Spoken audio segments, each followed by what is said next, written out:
Imagine a silent world. A world without honking horns, white noise, the sound of your mother's voice, phone calls, the annoying voice of the person you despise, the sizzling of a pan, not knowing when someone calls your name, hearing footsteps as someone walking behind you, not hearing a single thing.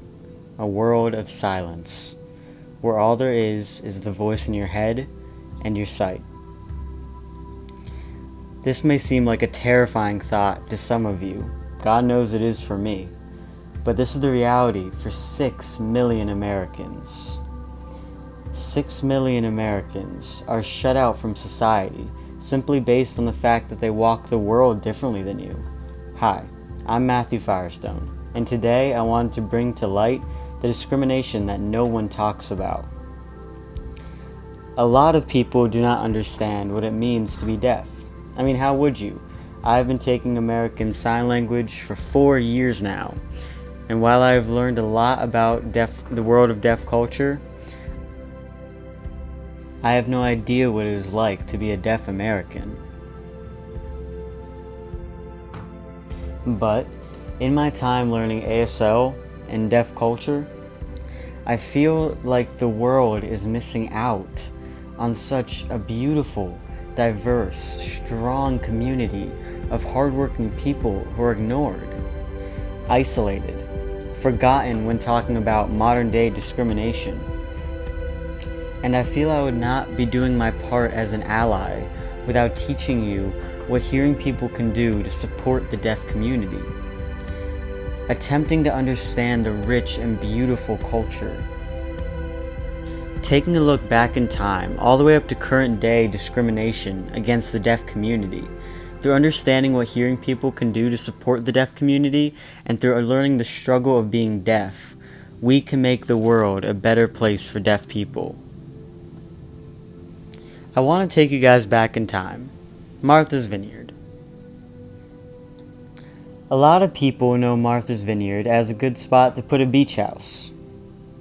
However, looking back at the roots of this island, show the world where deaf and hearing community were not separate communities. In the book, Everyone Here Spoke Sign Language by Nora Ellen Gross, describes a place where having a friend who is deaf was equivalent to having a friend with different hair color than you. And in fact, everyone knew sign language fluently.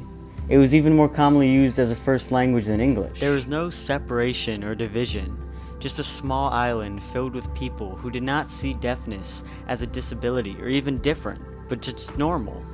It all began with 3 families of Puritans sailing to the island. These families happened to carry the same gene that causes deafness. So when they began the community, the offsprings carried the gene, resulting in a large amount of the population being born deaf. They stayed secluded from the rest of the colonies, keeping their own little deaf utopia intact. That is until a couple generations passed and the utopia was dispersed. However, looking back at the vineyard shows a world that hearing and deaf people can coexist, and disability does not have to be treated differently, let alone discriminated against. This is proof that it is possible to live in a world where there are no double standards, discrimination, or difference when talking about the deaf community, and I think the current day could learn a lot from the vineyard. So tell me how our society went from a place like Martha's Vineyard to locking deaf people up in asylums, isolating them from the rest of the world, and seeing them as less than. How did we go from a deaf utopia to deaf children being beaten and chained by their arms in order to prevent them from speaking their own language? Deaf children and adults are thrown into asylums, locked away forever from the rest of the world, not being able to speak, communicate, or even know why they're being punished. Historically in America, deaf people were forcibly sterilized to prevent them from having children. Oralists, people who want to force deaf people to use spoken language, plagued society by terrorizing the deaf community. Even Alexander Graham Bell,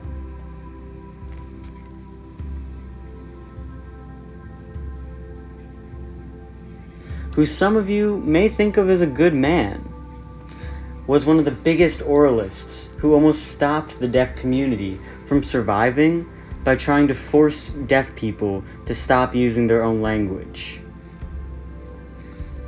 Yes, the inventor of the telephone saw deaf people as weakening society and a horrid disease that needed to be exterminated. Deaf people were denied the right to work, denied an education, and even today, deaf people, for example, Diane Williams,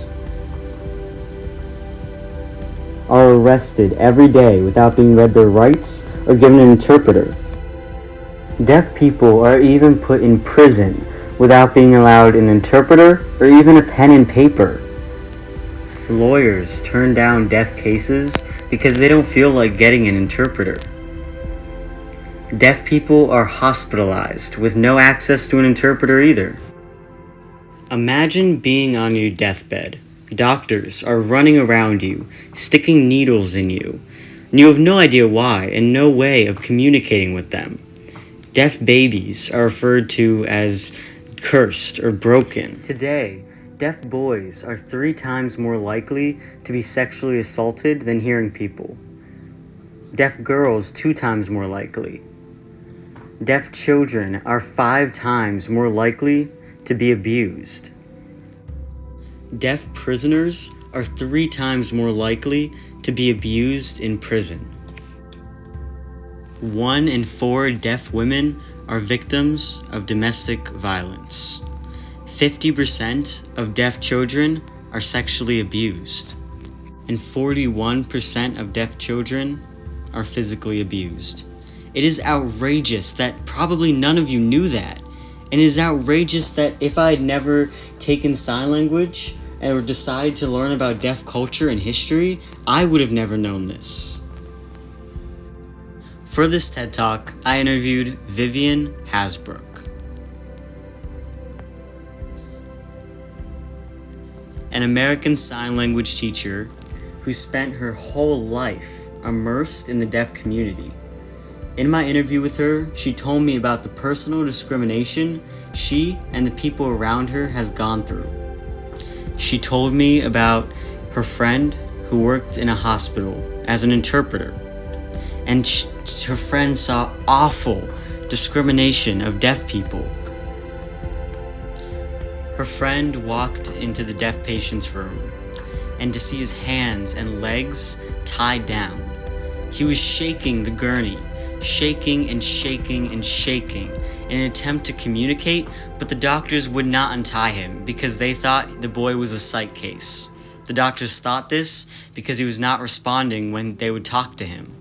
A lot of her friends have been handcuffed and arrested for not being able to hear the police officer's commands.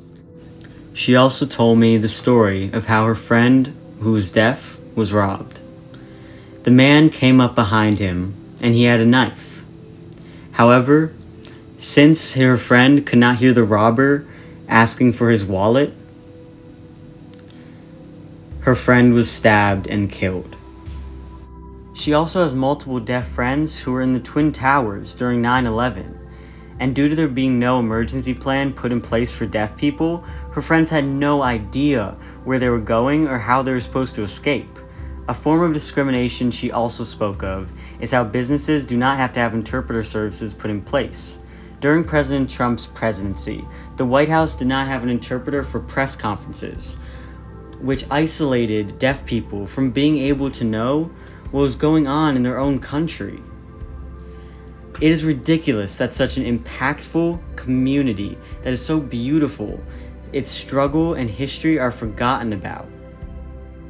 We are doomed to repeat history if we do not remember it, which is why it is crucial to remember the insane struggle and turmoil that the deaf community faced and still faces today in order to create a safer, more accepting world. The deaf community has faced a lot of struggles throughout history in America and around the world. However, I want to bring to light the accomplishments of the deaf community. Thomas Edison, the inventor of the light bulb, was hard of hearing and thought to be almost completely deaf, I also want to bring to light Gallaudet University, which is the only deaf liberal arts school university in the entire world. Deaf people have been such an important part of our society and the world, and their accomplishments deserve to be recognized. Now, I've talked a lot tonight about the deaf community in general, but I do not want to only inform you about the discrimination and history of the deaf community, but the deaf community itself, like the difference between deaf and deaf.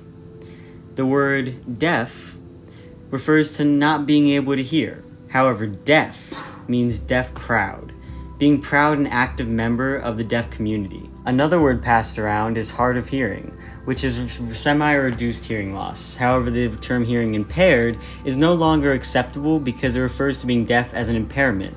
The deaf community is not impaired. They're just different. Like how I'm different from some of you for having brown hair, while some of you may have blonde hair. I also wanted to teach you some signs, so if you're ever in a situation where you need to communicate with a deaf person, you can. This is the sign for name. This is the sign for how are you. This is the sign for nice to meet you.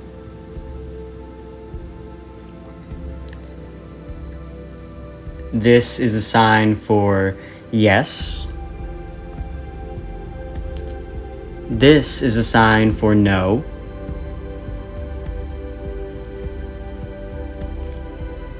This is the sign for please.